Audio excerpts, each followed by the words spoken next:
Hello everyone, let's start today's topic. हम बात कर रहे हैं कस्टम्स एक्ट की और लास्ट लेक्चर में हमने उसका इंट्रोडक्शन देख लिया था। बेसिक कस्टम ड्यूटी की बात भी हम कर रहे थे। अब आगे जो टाइप्स ऑफ ड्यूटी है वो हमारा आज का टॉपिक है, उसे कंटिन्यू करते हैं। लेट अस चेक क्या बोला हुआ है यहाँ पे। बेसिक कस्टम ड्यूटी और जो सरचार्ज और सेस ये सब के ऊपर हमने बात की थी, उसमें से भी कुछ पॉइंट्स देख लेते हैं वापस से, जो थोड़ा डिटेल में देखना ज़रूरी है। BCD में तो जितना मैंने आपको बता दिया था दैट वाज इट, उसमें और कुछ पेंडिंग नहीं था। सोशल वेलफेयर सरचार्ज का मैंने आपको सिर्फ बेसिक बताया था कि ये सोशल वेलफेयर सरचार्ज क्यों लग रहा है। अब इसके रेट्स की बात भी कर लेते हैं। नॉर्मली ऐसा बोला हुआ है, जो गुड्स की वैल्यू होगी उसके ऊपर लगेगी basic custom duty. Suppose general rate 10%, अब उसके ऊपर लगेगा social welfare surcharge. It is at 10% of basic custom duty. ये खास ध्यान रखना है। सरचार्ज जो है वो गुड्स की वैल्यू पे नहीं लग रहा है, वो किस पे लग रहा है? बेसिक कस्टम ड्यूटी पे लग रहा है। सिंपल टर्म्स में अगर मैं आपको बताऊं तो अगर गुड्स की वैल्यू, इंपोर्टेड गुड्स की वैल्यू आप 100 रुपीज़ ले रहे हो और BCD का रेट 10% है, तो ऑब्वियसली वो 10 रुपये हो जाएगा। उसके आगे अगर हम सोशल वेलफेयर सरचार्ज इसके ऊपर इम्पोज कर रहे हैं तो it is 10% of basic custom duty. इसका 10% मतलब इफेक्टिवली ये कितना हो जाएगा? 1 रुपी। तो ये टोटल बन गया आपका 111। तो ये चीज़ ध्यान रखना, ये इसका 10% है, वैल्यू का नहीं, बेसिक कस्टम ड्यूटी का 10% है। क्लियर? तो ये एक पॉइंट है। अच्छा, उसमें थियरी में उन्होंने ये बोला कि कुछ सिलेक्टेड प्रोडक्ट्स हैं, जैसे पेट्रोलियम प्रोडक्ट्स हैं और गोल्ड और सिल्वर की बात की हुई है। इन प्रोडक्ट्स पे सोशल वेलफेयर सरचार्ज के रेट में आपको डिस्काउंट है। तो ये जो नॉर्मल रेट मैंने लिखा ना 10%, उसके बदले ये रेट हो जाएगा 3%। 10 का सीधा 3%, तो इफेक्टिवली ये 1 रुपी बन जाएगा 0.3। इतना आपको समझना है। और टोटल वैल्यू यहाँ पे कुछ इस तरीके से आएगी। तो ये एक इफेक्टिव रेट यहाँ पे दिया हुआ है। ये लास्ट पॉइंट में आप देख सकते हैं, कंसेशनल रेट। ठीक है, डन। तो ये नोट करने वाली चीज़ है, बाकी तो हमने देख लिया था। आगे बढ़ रहे हैं। हेल्थ सेस मैंने आपको बताया था कि मेडिकल इक्विपमेंट्स के इम्पोर्ट पे हेल्थ सेस लगाया जाता है, जिसका रेट है 5% on the value of the imported goods. अब ये गुड्स की वैल्यू पे 100 रुपये के गुड्स इंपोर्ट किए तो उस पर 5 रुपये आपको हेल्थ सेस देना पड़ेगा। तो जो भी इक्विपमेंट्स ये शेड्यूल के अंदर क्लासिफाइड हैं उनके ऊपर ये सेस पे करना ज़रूरी है। आगे बढ़ रहे हैं। रोड एंड इंफ्रास्ट्रक्चर वाला पॉइंट हो गया था, उसमें कुछ भी बाकी नहीं है। अब नेक्स्ट हम एडिशनल कस्टम ड्यूटी या काउंटर वेलिंग ड्यूटी पे आ सकते हैं। देखिए, इसका कंसेप्ट समझते हैं, क्या बोला हुआ है। थियरी उसके बाद अपने आप आपको क्लियर हो ही जाने वाली है। यहाँ पे ड्यूटी का नाम है काउंटर वेलिंग ड्यूटी, या फिर इसको बोलते हैं एडिशनल कस्टम ड्यूटी। रेफरेंस का जो सेक्शन है it is section 3 subsection 1 of customs tariff act 1975। ये नोट करने वाला पॉइंट है। It is customs tariff act 1975 and not the main act 1962। ठीक है, तो ये टेरिफ एक्ट के सेक्शन हैं जिन पे हम बात करने वाले हैं। अब ये 3(1) का सेक्शन जो है उसमें जो काउंटर वेलिंग ड्यूटी लग रही है, क्यों लग रही है उसका पहले आप कंसेप्ट समझो। देखो, इसमें पॉइंट ये है कि इंडिया में अगर हम कोई गुड्स का मैन्युफैक्चरिंग करते हैं तो उस मैन्युफैक्चरिंग पे एक ड्यूटी या एक टैक्स पे करना पड़ता था, जिसका नाम है excise duty. This is manufacturing tax, this is excise duty. अभी एक्साइज ड्यूटी हर प्रोडक्ट पे नहीं है क्योंकि इसके बदले GST आ चुका है, लेकिन कुछ प्रोडक्ट्स पे आज भी एक्साइज ड्यूटी एप्लीकेबल है। तो उसको ध्यान में रख के मुझे ये पॉइंट आपको बताना ही पड़ेगा। अब इंडिया में मैन्युफैक्चरिंग करते हैं तो एक्साइज ड्यूटी लगती है। ठीक है, इसका बेसिक रेट जो है इट इज़ अराउंड 12.5%। इतनी ड्यूटी तो देनी है। किसी ने ये दिमाग लगाया कि बोले क्यों हम फिर इंडिया में मैन्युफैक्चरिंग कर रहे हैं, हमें तो टैक्स बचाना है, हमें अपना कॉस्ट कट डाउन करना है। तो एक काम करते हैं, फैक्ट्री को शिफ्ट कर देते हैं चाइना में। चाइना है, बांग्लादेश है, श्रीलंका है, म्यांमार है, नेपाल है, भूटान है, इंडिया के आसपास कोई भी कंट्री में जहाँ पे लेबर भी सस्ती हो और ट्रांसपोर्टेशन करने में हमारा बहुत ज़्यादा खर्चा ना हो रहा हो, क्योंकि आसपास के कंट्री है। तो हमने यहाँ पे अपना मैन्युफैक्चरिंग सेटअप कर दिया और फिर गुड्स को बना के हम इंडिया में इंपोर्ट कर लेंगे। अगर हम ऐसा कर रहे हैं तो इससे ये मैन्युफैक्चरिंग ड्यूटी से तो कम बच जाएंगे। अगर BCD देनी भी पड़ती है तो देख लेते हैं, अगर BCD का रेट सपोज 10% है तो भी हमारा कॉन्स्टेंटली 2.5% का तो बेनिफिट हो ही रहा है, सेविंग्स हो रहा है। तो कॉस्ट बेनिफिट एनालिसिस करके आप ये डिसीजन पे आ गए कि भाई चाइना में फैक्ट्री सेटअप करना सस्ता पड़ेगा। एक को आइडिया आया है तो 10 को आएगा। सब लोग इंडिया से अपनी फैक्ट्री बंद कर करके चाइना चले जाएंगे। चाइना की लेबर को काम मिलेगा, चाइनीज़ गवर्नमेंट को भी कुछ फ़ायदा होगा, लेकिन इंडिया की लोकल इंडस्ट्री ख़त्म हो जाएगी। तो सरकार ऐसा होने नहीं देना चाहती। तो उन्होंने क्या किया, बोले एक काम करते, ये जो आइडिया लगा रहे हैं ना लोग, इनके लिए अपने एक सॉल्यूशन निकालते हैं। सॉल्यूशन ये है कि अगर आप इंडिया के बाहर से कहीं से भी गुड्स मैन्युफैक्चरिंग करके उसको इंडिया में इंपोर्ट करते हो, तो हम उसके ऊपर एक एडिशनल ड्यूटी लगाएंगे जिसका नाम है काउंटर वेलिंग ड्यूटी। ये काउंटर वेलिंग ड्यूटी हम इसलिए लगा रहे हैं क्योंकि अगर आप ये गुड्स इंडिया में मैन्युफैक्चर करते तो हमें एक्साइज ड्यूटी मिलती। आप इंडिया के बाहर से गुड्स लेके आ गए तो हमारा तो एक्साइज ड्यूटी का नुकसान हो गया, तो वो ड्यूटी हम यहाँ से रिकवर करेंगे, मतलब आपसे ही वसूल करेंगे। तो CVD अलग से पे करनी पड़ेगी। अच्छा, और उसका रेट कितना होगा? जितना रेट इंडिया में मैन्युफैक्चर करने पे एक्साइज ड्यूटी का है उसी रेट पे आपको CVD पे करनी पड़ेगी, सेम रेट। तो इन शॉर्ट ऐसा हो गया कि सरकार ने अपना रेवेन्यू तो प्रोटेक्ट कर लिया, आपको महंगा पड़ गया। अब आपको इस कंसाइनमेंट पे BCD पे करना पड़ेगा, सोशल वेलफेयर सरचार्ज पे करना पड़ेगा, और साथ साथ में काउंटर वेलिंग ड्यूटी अंडर सेक्शन 3 सबसेक्शन 1 ये भी पे करनी पड़ेगी। तो डबल हो गया उल्टा।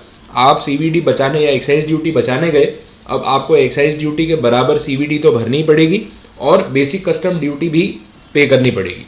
तो दोनों चीज़ें पे करनी पड़ेगी। तो अब आपको ऐसा लग रहा होगा सर ये तो इंपोर्ट करना महंगा पड़ गया। तो मैंने आपको स्टार्टिंग में ही बोला था कि इंपोर्ट करना वैसे भी कंट्री की इकोनॉमी के लिए फेवरेबल नहीं है। तो सरकार यही चाहती है कि आप इंपोर्ट्स कम करें, लोकल मैन्युफैक्चरिंग ज़्यादा करें और यहाँ से बाहर एक्सपोर्ट ज़्यादा करें। तो बस उसी एजेंडा पे काम हो रहा है, इसलिए सरकार ने आपके ऊपर दोनों ड्यूटी इम्पोज कर दी। तो इंपोर्ट आप तभी करेंगे जब इंडिया में मैन्युफैक्चरिंग का आपके पास या तो ऑप्शन नहीं है या फिर आपको लगता है कि अभी ये चीज़ सेटअप नहीं हो सकती, तो इंपोर्ट हमें मजबूरी में करना पड़ेगा, बिकॉज ड्यूटीज़ आपको जो है डबल पे करनी पड़ेंगी। आया ये पॉइंट समझ में? तो इस ड्यूटी को लगाने का जो इंटेंशन है ना, वो इंटेंशन मैंने आपके सामने क्लियर कर दिया कि ये ड्यूटी क्यों लग रही है। क्लियर ये पॉइंट? ठीक है, चलिए अब इसके साथ साथ ऐसी ही दूसरी ड्यूटी है। मैं पहले सारी ड्यूटीज़ का ओवरव्यू दे रहा हूँ, लैंग्वेज से भी फिर आपको लिंक कराऊंगा जो नोट्स में दे रखी है। नेक्स्ट कैटेगरी है स्पेशल एडिशनल ड्यूटी, इसको भी एडिशनल कस्टम ड्यूटी बोल सकते हैं आप। रेफरेंस का सेक्शन है 3 सबसेक्शन 5। इसका भी लॉजिक कुछ वैसे ही है, जैसे एक्साइज ड्यूटी के बदले काउंटर वेलिंग ड्यूटी लगाई ना, ये ड्यूटी जो लगाई जा रही है ये लोकल सेल्स टैक्स, जिसको हम वैल्यू एडेड टैक्स बोल सकते हैं या फिर सेंट्रल सेल्स टैक्स बोल सकते हैं, उसके बदले लगाई जाने वाली ड्यूटी है। तो अगर आप गुड्स को इंडिया में इंपोर्ट कर रहे हो और फिर यहाँ पे आप सेल करने वाले हो और आप उस पर लोकल सेल्स टैक्स या वैट या CST कलेक्ट नहीं करते हो, तो फिर ये ड्यूटी आपको पे करनी पड़ेगी। हाँ, अगर आप इस पे वैट और CST कलेक्ट करने ही वाले हो, जैसे बाकी लोग लोकल गुड्स पे करते हैं, तो आपको ये ड्यूटी पे करने की ज़रूरत नहीं है। तो इन शॉर्ट सरकार अपना रेवेन्यू प्रोटेक्ट करने के लिए ये काम कर रही है। अच्छा, 3.5 में उन्होंने रेट कोट किया है, 3.1 में कोई रेट नहीं था, बोला जितना एक्साइज ड्यूटी का रेट चल रहा होगा सेम रेट हम भी कंसिडर कर लेंगे। लेकिन 3.5 में बोला है कि एक मैक्सिमम कैप लगाया इस सेक्शन में कितना टैक्स लगेगा, एंड दैट इज़ 4%। 4% से कम हो सकता है, 2%, 3%, 1% हो सकता है, वो सब में आपको वो लोग मेंशन करेंगे। लेकिन अगर कुछ नहीं बोला हो तो मैक्सिमम या फ्लैट रेट आपको कितना लेना पड़ेगा, 4%। ठीक है, तो आई होप ये चीज़ समझ आई होगी। तो this is section 3 subsection 5 again of customs tariff act 1975। Done, ये दो चीज़ें होगी। अब चलिए आगे बढ़ते हैं। एक तीसरा एक सेक्शन है, इसी ग्रुप का कंप्लीट कर लेता हूँ, देन उसकी थियरी पे आएंगे। थर्ड जो सेक्शन मैं ले रहा हूँ, it is section 3 sub section 7। 3.1 हो गया, 3.5 हो गया, अब ये आया 3.7। 3.7 जो है ना वो GST के लिए आया। अब देखिए, मैंने आपको बोला कि जो मैन्युफैक्चरिंग हो रहा है इंडिया में उसके ऊपर पहले एक्साइज ड्यूटी लगती थी हर प्रोडक्ट के ऊपर, फिर 2017 के बाद ये एक्साइज ड्यूटी बंद हो गई और इसके बदले नए नाम से टैक्स आ गया GST, one nation one tax, common tax. तो बहुत सारे एक्ट इसके अंदर समराइज हो गए और इंक्लूड हो गए और एक नाम से वो लगने लगा, दैट इज़ GST। तो अगर कोई प्रोडक्ट पे इंडिया में मैन्युफैक्चरिंग पे GST लगता है और वो प्रोडक्ट आप आउटसाइड इंडिया से इंपोर्ट करते हो, तो उस सिचुएशन में सरकार उसके ऊपर GST आपसे चार्ज करने वाली है। IGST इसलिए बोल रहे हैं because that is called integrated GST। हम जब GST आगे पढ़ेंगे तब इस पर बात करेंगे। तो 3.7 सेक्शन उन गुड्स के लिए काम आ रहा है जिसपे इंडिया में GST लग रहा है। 3.1 उन गुड्स के लिए काम आ रहा है जिसपे इंडिया में एक्साइज लग रहा है। अब एक ही गुड्स पे दोनों चीज़ें लगती नहीं है, तो आप ये समझ लेना, अगर 3.1 आएगा तो 3.7 नहीं आएगा, और अगर 3.7 आएगा तो 3.1 नहीं आएगा। Same goes for 3.5। 3.1 और 3.5 एक तरफ, 3.7 एक तरफ, दोनों साथ में नहीं आने वाले, ये चीज़ आप ध्यान रखना। क्लियर ये पॉइंट्स? तो ये तीनों सेक्शंस का एक बेसिक मैंने आपको बता दिया। अब आगे उसकी डिटेल्स भी देख लेते हैं, चलिए। अब अगर आप थियरी में देखेंगे तो जो नया पॉइंट मुझे आपको बताना है वो इस पैराग्राफ में है। इस पैराग्राफ के ऊपर चलते हैं, इसकी क्या डिटेल्स है वो समझा देता हूँ, फिर लैंग्वेज आप पढ़ सकते हो। यहाँ पे इस पैराग्राफ में स्पेसिफिकली बात हो रही है अल्कोहलिक लिकर की, alcoholic liquor for human consumption, ठीक है, फॉर ह्यूमन कंजम्पशन। तो ह्यूमन कंजम्पशन स्पेसिफाई क्यों किया है? बिकॉज अल्कोहल एक ऐसा प्रोडक्ट है जिसके मल्टीपल यूजेस हैं, industrial as well as personal. तो अल्कोहल कंज्यूम करते हैं लोग, वो यूज़ तो हमें पता है, लेकिन इंडस्ट्रीज़ में भी बहुत जगह अल्कोहल यूज़ होता है, तो वो पर्पस अलग हो गया ना, तो उसको कैटेगराइज भी सेपरेटली करते हैं। जैसे आज की डेट में एक पॉपुलर प्रोडक्ट है अपना सैनिटाइज़र।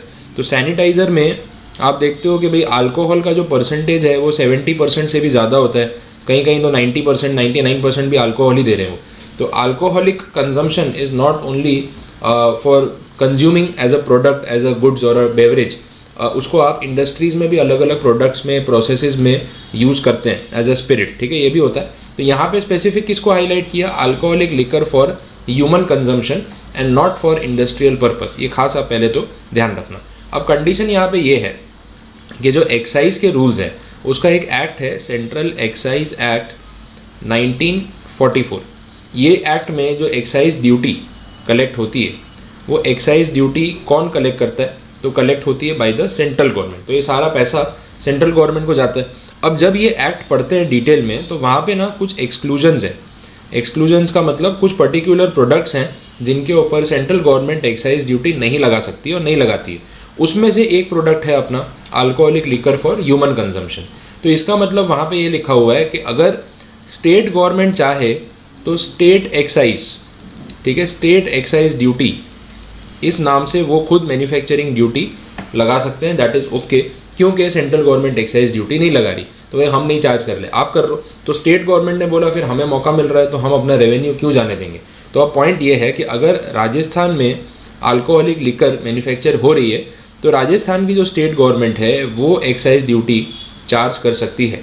अगर महाराष्ट्र में हो रही है तो सेम, कर्नाटक में हो रही है तो सेम, तमिलनाडु में हो रही है, दिल्ली में हो रही है, तो जहाँ पे जो स्टेट गवर्नमेंट है वो लोकल लेवल पे एक्साइज ड्यूटी चार्ज कर सकती है और करती है। इतना आपको पहले तो पॉइंट ध्यान रखना है।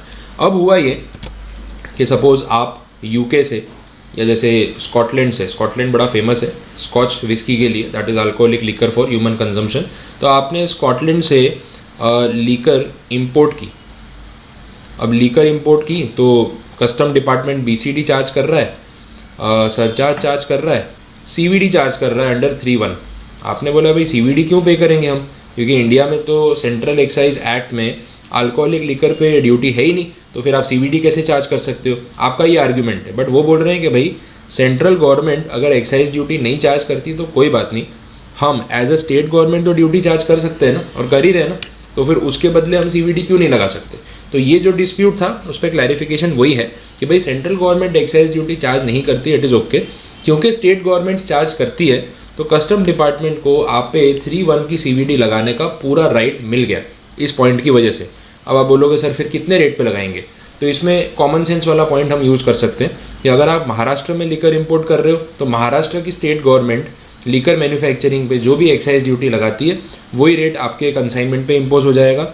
या फिर अगर आपके स्टेट में मैन्युफैक्चर ही नहीं होती है तो फिर और कोई स्टेट का रेट भी ले सकते हैं, या जो सबसे लोअर या लोएस्ट रेट होगा वो भी ले सकते हैं, क्योंकि इसमें कस्टम डिपार्टमेंट ने इस सेक्शन में कोई क्लैरिटी तो दी नहीं है गवर्नमेंट ने कि क्या रेट एग्जैक्टली यूज़ होना चाहिए। और हमने देखा है कि ओवरऑल पूरे एक्ट में, आपका तो भी पूरा पढ़ना बाकी है, बट मैंने जो पूरा एक्ट पढ़ा है, जो मैं पढ़ा रहा हूँ, उसमें ये देखने को मिलता है कि कस्टम्स डिपार्टमेंट अटैकिंग प्रोविजंस नहीं बनाता कि यार चलो कोई बकरा हाथ में आ गया है तो इससे पूरी ड्यूटी वसूल लो कि इसको आगे हमेशा के लिए याद रहेगा कितनी ड्यूटी हम चार्ज कर सकते हैं। ऐसा नहीं है, उनका इंटरेस्ट डिफेंसिव है, वो अपना रेवेन्यू जो है वो प्रोटेक्ट करना चाहते हैं कि ऐसा ना हो कि आप मैनिपुलेशन या चीटिंग करके उनका रेवेन्यू उनसे छीन के ले जाओ और प्रॉपर टैक्सेस पे ना करो। तो they want to charge the minimum which is required to protect their interest. उनको ज़्यादा रेवेन्यू चार्ज करने में कोई इंटरेस्ट नहीं। क्लियर ये चीज़? तो अगर कहीं कुछ ऐसी बात फंस जाती है तो लोवेस्ट वाला पॉइंट यूज़ होने के पूरे चांसेस हैं, या तो फिर प्रैक्टिकली क्या होता है वो कंसाइनमेंट्स में हमें देखना पड़ेगा डेटा में, या कोई कोर्ट के डिसीजन को चेक करना पड़ेगा जिससे उस बारे में क्लैरिटी आ जाए। क्लियर ये?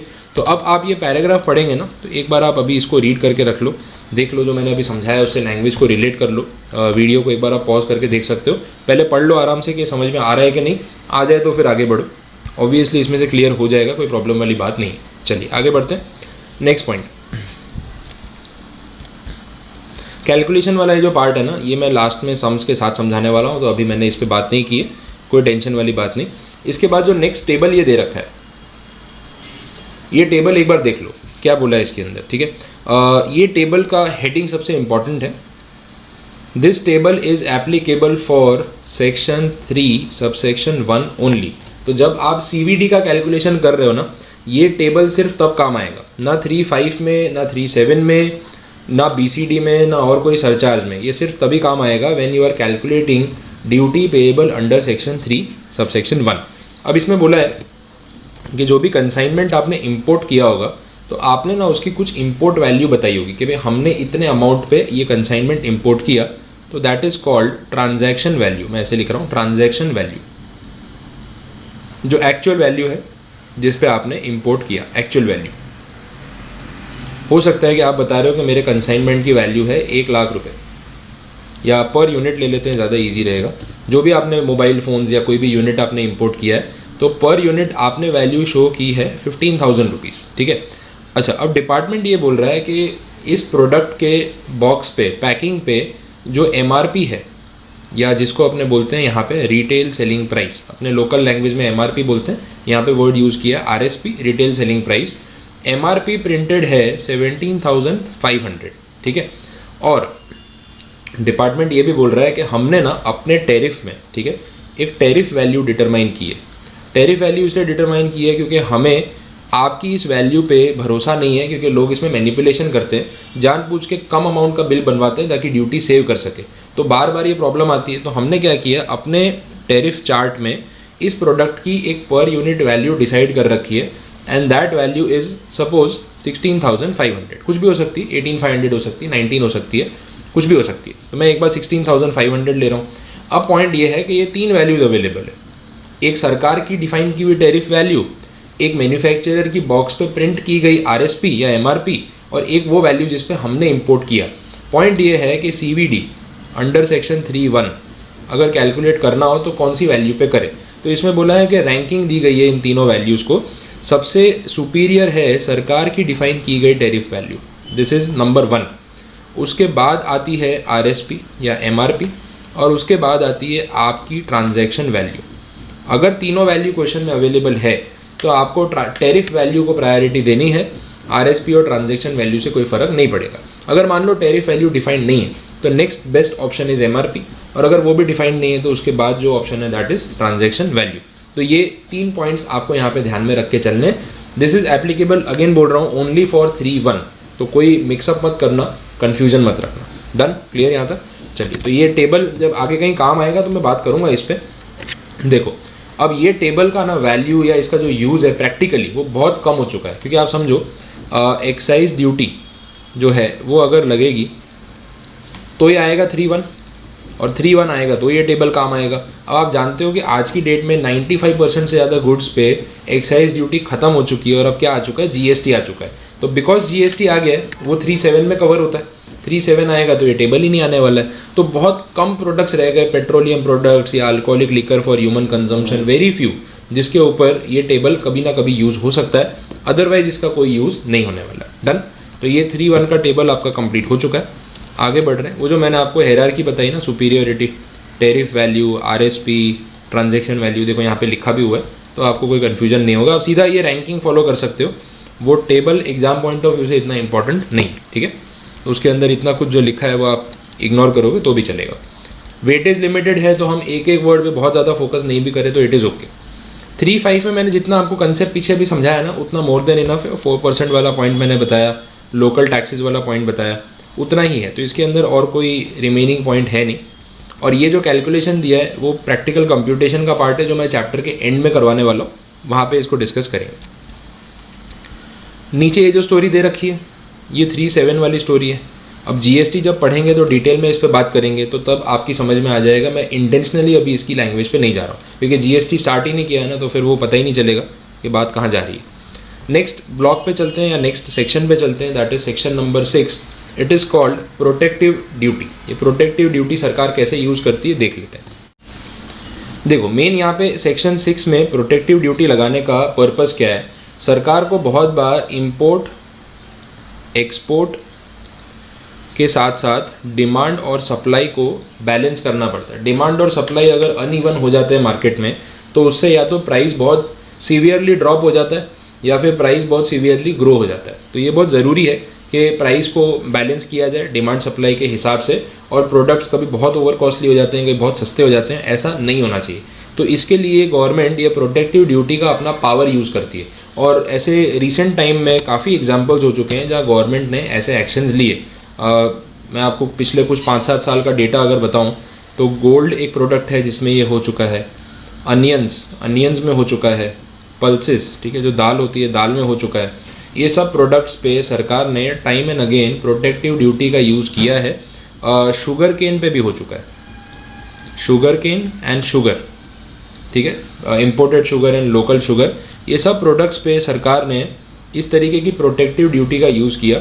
गोल्ड के ऊपर एक पॉइंट पे ऐसा आया था कि बहुत ज़्यादा इंपोर्ट बढ़ गया था, इतना इंपोर्ट हो रहा था, दुबई का गोल्ड इंडिया के गोल्ड से सस्ता पड़ रहा था, तो इंपोर्ट बहुत बढ़ गया।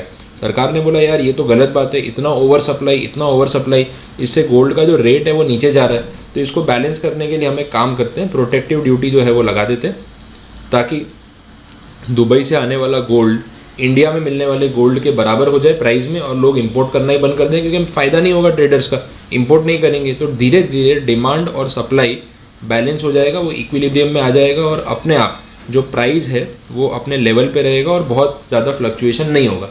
आप ही सोचो गोल्ड में अगर बहुत ज़्यादा फ्लक्चुएशन देखने को मिल रहा है तो वो चीज़ इकोनॉमी के लिए बहुत ख़राब है। गोल्ड का स्टेबल रहना ज़रूरी है, क्योंकि लोग उस पर ट्रस्ट करते हैं कि भाई बुरे वक्त में सोना ही काम आता है, ठीक है, गोल्ड ही काम आता है, तो वही चीज़ के ऊपर यहाँ पे फोकस किया जा रहा है। ऐसा अनियंस के केस में और पल्सेस के केस में ये हुआ था कि कंट्री में एग्रीकल्चर प्रोडक्शन कम हुआ था, शॉर्टेज हो गई थी और इतना प्राइस राइज हो गया, तो सरकार ने क्या किया, इंपोर्ट ड्यूटी को डाउन कर दिया। बोले करो इंपोर्ट मज़े से, जितना सप्लाई यहाँ बढ़ेगा उतना प्राइस कंट्रोल में आ जाएगा, तो टाइम बीइंग के लिए हमारे कंट्री में जो इन्फ्लेशन हो गया है हम उसको कंट्रोल कर पाएंगे। दैट इज़ द रीज़न, ठीक है, डन।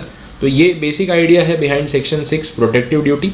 अब इसके साथ साथ एक सेक्शन 7 दिया हुआ है, उसमें बोला है कि सरकार जब भी प्रोटेक्टिव ड्यूटी लगाती है वो एक नोटिफिकेशन के थ्रू ये काम कर सकती है, और नोटिफिकेशन आपको पास करवाना पड़ेगा पार्लियामेंट के बोथ हाउसेज में, ना राज्यसभा में और लोकसभा में, एंड देन उसको फर्दर कंटिन्यू किया जा सकता है। तो वो बेसिक आइडिया थियरी के फॉर्म में यहाँ सेक्शन 7 में दिया हुआ है, तो आप उसको एक बार रीड आउट करके कंप्लीट कर सकते हैं। डन। तो ये कंप्लीट हुआ आपका section 6 and section 7। Next block पे चल रहे हैं, एक सेक्शन 8B है और एक सेक्शन 9 है। दो चीज़ें मैं आपको समझा रहा हूँ, अंदर के टॉपिक्स पे हम नेक्स्ट लेक्चर में जाएंगे, आज सिर्फ कंसेप्ट बता रहा हूँ, तो थोड़ा हैवी हो जाएगा। एक है आपका सेक्शन नंबर 8 कैपिटल B, दूसरा है section number 9, this is called safeguard duty. Compare ही करवा देता हूँ क्योंकि बेसिक उसका सिमिलर है, सेफगार्ड ड्यूटी, और इसको हम बोलते हैं एंटी डंपिंग ड्यूटी, ठीक है, एंटी डंपिंग ड्यूटी। दोनों ड्यूटीज़ इसलिए लगाई जाती है क्योंकि लोकल इंडस्ट्री जो है, लोकल मैन्युफैक्चरर्स जो हैं, उनको प्रोटेक्ट करना सरकार की एक बेसिक रिस्पॉन्सिबिलिटी है, नहीं तो सरकार खुद भी बर्बाद हो जाएगी। ऐसा है। अब क्या होता है ना, बहुत ज़्यादा इंपोर्ट्स हो रहे हैं, बहुत हैवी इंपोर्ट्स की वजह से लोकल इंडस्ट्री को नुकसान होता है। बाहर के गुड्स बहुत ज़्यादा सस्ते हैं या बहुत क्वांटिटी में आ रहे हैं, तो लोकल मैन्युफैक्चरर्स कॉम्पीट नहीं कर पा रहे और इंडस्ट्री ख़राब हो रही है। इससे अनएम्प्लॉयमेंट बढ़ जाता है, लोकल मैन्युफैक्चरर्स के लॉसेस, डेट्स और इंसॉल्वेंसी के मैटर्स हो जाते हैं। तो ये हमारी इकोनॉमी के लिए भी तो अच्छा नहीं है ना। तो सरकार ये नहीं सोचती कि भाई आप अपना बिजनेस खुद देखो, सरकार ये सोचती है कि यार इनका बिजनेस नहीं चलेगा तो हमारे ऊपर भी बात आएगी ना, जब लोगों को काम नहीं मिलेगा तो हमें क्वेश्चन करेंगे लोग, फिर हम क्या बोलेंगे। तो वो लोग ये सारी चीज़ें कस्टम ड्यूटीज़ के हिसाब से मैनेज करते हैं। अब सेफगार्ड ड्यूटी लगाने का इंटेंशन भी लोकल मैन्युफैक्चरर्स को प्रोटेक्ट करना है, और एंटी डंपिंग ड्यूटी लगाने का मतलब भी वही है, लेकिन बहाने अलग अलग है। भाई क्या एक्सक्यूज़ निकाल के हम ऐसी ड्यूटी लगाए वो समझो। तो सेफगार्ड ड्यूटी में ये बोला है कि जो इंपोर्ट हो रहा है वो बहुत लार्ज क्वांटिटी में हो रहा है, बहुत ज़्यादा इंपोर्ट बढ़ गया है, और इतना इंपोर्ट अच्छा नहीं है क्वांटिटी वाइज। तो एक पर्टिकुलर कंट्री से एक पर्टिकुलर गुड्स एक लिमिट से ज़्यादा अगर इंपोर्ट होना शुरू हो जाए तो सरकार अपने लोकल इंटरेस्ट को प्रोटेक्ट करने के लिए सेफगार्ड ड्यूटी का यूज़ कर सकती है। ये पॉसिबल है। अभी रिसेंट लास्ट मंथ की बात है, मैं आपको बता रहा हूँ, 2021 एंड और 22 स्टार्टिंग की बात कर रहा हूँ। तब गवर्नमेंट ने किया एल्यूमिनियम, ठीक है, एल्यूमिनियम की जो शीट्स बनती हैं उसके ऊपर, इंपोर्ट के ऊपर उन्होंने सेफगार्ड ड्यूटी लगा दी फॉर नेक्स्ट 5 ईयर्स। तो बोला अब इसके ऊपर ड्यूटी लगेगी ताकि लोकल इंडस्ट्री को वापस कोविड के बाद ट्रैक पे आने का पूरा मौका मिले और लोकल डिमांड बढ़नी चाहिए। तो ये उन्होंने किया, तो इंटरेस्ट को प्रोटेक्ट करने के लिए वो ऐसा कर सकते हैं। ऑन दी अदर हैंड अगर हम anti dumping duty word use कर रहे हैं तो इसमें एक टर्म है दैट इज़ डंपिंग। डंपिंग क्या होता है? डंपिंग जैसे चाइना करता है। चाइना क्या करेगा, कोई पर्टिकुलर प्रोडक्ट इतना बल्क प्रोडक्शन करेगा ना कि उसका जो कॉस्ट है वो तो मिनिमम होगा ही, उसका जो प्राइस है वो भी वो इतना कम रखेगा कि लोकल मैन्युफैक्चरर्स इंडिया के इतने प्राइस पे मैन्युफैक्चर नहीं कर पाएंगे जितने प्राइस पे वो बेच के निकल जाएगा, उतना सस्ता। और फिर वो क्या करता है, चाइना इस सिचुएशन में ये करता है कि उनके लोकल चाइनीज़ मार्केट में जिस प्राइस पे गुड्स बिक रहा है उससे भी सस्ते प्राइस पे वो इंडिया में गुड्स को डंप करेगा, ठीक है। अब ये चीज़ तो गलत है। यूजुअली ऐसा होता है कि लोकल मार्केट में हम जब प्रोडक्ट बेचते हैं और हम जब एक्सपोर्ट करते हैं तो एक्सपोर्ट में हम थोड़ा ज़्यादा चार्ज करते हैं, that is a common trend, come charge नहीं करते। बट यहाँ चाइना क्या कर रहा है, कम चार्ज कर रहा है, इंडिया में और सस्ते में गुड्स डंप कर रहा है। इससे सरकार को ये नज़र आ जाता है कि यार ये हमारी लोकल इंडस्ट्री को टारगेट कर रहा है। ये क्या कर रहा है कि पहले इंडिया में इतने सस्ते में गुड्स दो कि इंडिया का जो मैन्युफैक्चरर है वो बर्बाद हो जाए, अपनी फैक्ट्री बंद करके चला जाए, पूरा मार्केट हमारे चाइनीज़ गुड्स पे डिपेंडेंट हो जाए, फिर हम धीरे धीरे अपने चाइनीज़ गुड्स का प्राइस ट्रैक पे लाएंगे और अच्छा प्रॉफिट कमाएंगे, बिकॉज एक तरीके की मोनोपोली हो जाएगी। तो ये हमारे मार्केट के लिए अच्छी बात नहीं है। तो सरकार क्या करती है, इंडियन गुड्स जो हैं, ठीक है, इंडियन प्रोडक्ट्स, उसका जो भी प्राइस है अगर चाइनीज़ प्रोडक्ट्स उससे सस्ते में मिल रहे हैं तो वो लोग क्या करते हैं, चाइनीज़ प्रोडक्ट्स के ऊपर लगा देते हैं ड्यूटी और उसको इंडियन प्रोडक्ट की प्राइस के बराबर बना देते हैं, ताकि कंपटीशन जो हो ना वो क्वालिटी पे हो, सिर्फ प्राइस पे ना हो के सस्ता है तो लोग यही खरीद रहे हैं, वो नहीं होना चाहिए। तो एंटी डंपिंग ड्यूटी, डंपिंग का जो एक तरीका लोग यूज़ करते हैं, चाइनीज़ कंपनीज यूज़ करती है, वहाँ का गवर्नमेंट यूज़ करती है, उसको रोकने के लिए ये मेथड यूज़ किया जाता है। अब इसका कैलकुलेशन एंड ऑल कैसे होता है, टेक्निकल टर्म्स क्या है, वो हम आगे बात करेंगे। आज के लेक्चर में मैं उन डिटेल्स में नहीं जा रहा हूँ, मैं आपको सिर्फ ये बता रहा हूँ कि ये ड्यूटीज़ क्यों लगाते हैं और क्या होती है। तो सेफगार्ड ड्यूटी मैंने बताई, अब इसमें आप देख रहे हैं पूरा आंसर बाकी है, तो वो चीज़ के ऊपर हम डिस्कशन करेंगे। एंड बाकी सेक्शन 9 में एंटी डंपिंग ड्यूटी पे भी पूरा कैलकुलेशन देखेंगे कि किस तरीके से होता है, ठीक है। ठीक है, तो आई होप आपको ये सारी चीज़ें अभी तक जो मैंने बताई है वो समझ में आई होंगी। अभी भी ये चैप्टर कंप्लीट करने के लिए हमें मिनिमम एक लेक्चर और चाहिए, तो अगले लेक्चर में कल जब हम इसको कंटिन्यू करेंगे तो ये फर्स्ट चैप्टर में जो भी टॉपिक्स हैं इसके ऊपर सारे पॉइंट्स कंप्लीट होंगे और फाइनली आपका ये चैप्टर खत्म होगा। और कुछ प्रैक्टिकल टॉपिक्स जैसे आगे जो कैलकुलेशन वाला पार्ट था, इसमें भी एक इलस्ट्रेशन दिया हुआ है कैलकुलेशन का वो, और ये सारी चीज़ें 3, 5, 3, 7 में जो फॉर्मेट दिया हुआ है, इन सब के ऊपर आराम से बात करेंगे और पूरा टॉपिक जो है 1 बाय 1 करके कंप्लीट करेंगे। मीनवाइल आप जितना मैंने आज बताया है उसको एक बार से रेफर करके रख लो। लैंग्वेज का कोई बार नहीं है, अगेन वर्ड टू वर्ड आपको कुछ लर्न नहीं करना है, सिर्फ मतलब पता होना चाहिए कि भाई कोई आपसे पूछे मैं 3-5 की ड्यूटी क्या होती है, तो आपको 3-5 का पूरा एक्ट पता है, टेरिफ एक्ट 1975 है, कंसेप्ट मालूम है कि इस वजह से ये ड्यूटी लगाई जाती है और इतने रेट पे लगाई जाती है। तो अगर उतना भी आपको क्लियर है तो it is more than enough exam point of view से, उससे ज़्यादा कुछ करने की इसमें रिक्वायरमेंट नहीं है, ठीक है। चलिए, तो आज का लेक्चर यहाँ पे एंड करते हैं, कल मिलते हैं, bye bye everyone, thank you so much.